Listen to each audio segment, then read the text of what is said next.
Grace, une jeune femme pauvre sans aucun avenir, parvient enfin à changer son destin. Elle finit par épouser l'héritier d'une famille milliardaire, mais dès la nuit de ses noces, elle commence à comprendre que cette famille est complètement dérangée. Au cours de cette même nuit, on la pourchasse avec des fusils, on tente de la tuer à l'aide de flèches empoisonnées, et elle manque même de mourir sous une scie mécanique. Et pourtant, Grace parvient à tenir jusqu'au bout. Lorsque l'aube illumine le manoir, elle est la seule encore en vie. Grace a perdu ses parents lorsqu'elle était enfant, et a passé son enfance à changer constamment de famille d'accueil. Elle n'a même jamais terminé ses études secondaires, et a dû travailler dès son plus jeune âge pour survivre. Jamais elle n'aurait imaginé qu'une histoire d'amour digne des plus riches puisse lui arriver. Jusqu'à ce qu'il y a 18 mois, elle rencontre Alex, un héritier séduisant et parfaitement éduqué. Mais la différence entre eux était bien trop évidente, et la famille d'Alex ne l'a jamais vraiment accepté. Son père, Tony, la regardait toujours avec froideur, et sa tante Hélène semblait l'observer comme une proie. Après que le mariage se soit déroulé sans incident, les jeunes mariés se préparent à profiter de leur première nuit ensemble. Mais soudain, la tante Hélène apparaît, et leur ordonne de descendre immédiatement. Alex affiche une expression étrange, puis lui explique qu'il s'agit d'une tradition familiale. Chaque nouveau membre doit participer, le soir du mariage, à un jeu de cartes. Grace pense que les familles riches ont beaucoup trop de règles absurdes et n'y prête pas vraiment attention. Lorsqu'elle arrive dans le grand salon, la décoration luxueuse du manoir l'impressionne immédiatement. Partout se trouvent des références aux jeux classiques, car toute la famille appartient à un immense empire du jeu. Chaque recoin respire la richesse et le prestige, mais derrière toute cette élégance se cache un secret terrifiant. Lorsque l'horloge sonne minuit, tous les membres de la famille sont déjà réunis. On conduit alors Grace jusqu'à la salle de jeu, et l'atmosphère change complètement. Les murs sont couverts d'armes de chasse parfaitement alignées, mais le plus inquiétant reste le portrait d'un homme armé. L'homme représenté sur le tableau est Levi,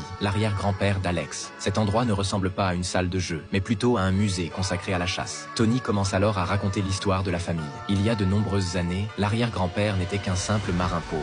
Au cours de l'un de ses voyages, le bail fit la rencontre d'un mystérieux collectionneur. Tous deux se rapprochèrent grâce à leur passion commune pour les jeux, et cet homme lui proposa un pari autour d'une ancienne boîte. Il lui promit que, s'il parvenait à l'ouvrir, n'importe lequel de ses souhaits serait exaucé, et contre toute attente, Levi y parvint. À partir de ce jour, la fortune de la famille ne cessa de grandir, et pour honorer le pacte conclu avec le bail, chaque personne qui entre dans la famille doit participer à un jeu tiré au hasard. Certains reçoivent des cartes, d'autres des jeux de société, mais il existe une carte que tous redoutent plus que les autres, la carte de cache-cache. Et c'est précisément celle que reçoit Grace. Elle se met même à rire, en disant que ce jeu paraît enfantin, sans se rendre compte que tous ceux qui l'entourent changent instantanément d'expression. Surtout Alex, qui devient livide, tout en répétant encore et encore que les règles sont les règles. Peu après, la partie commence officiellement. Les règles sont simples. Grace doit se cacher, et le reste de la famille devra la retrouver. Si elle parvient à survivre jusqu'à l'aube, elle aura gagné. Afin que tout soit parfaitement équitable, les caméras de surveillance sont désactivées, et toutes les portes ainsi que les fenêtres sont verrouillées. Grace pense toujours qu'il s'agit d'une étrange plaisanterie, mais l'instant d'après,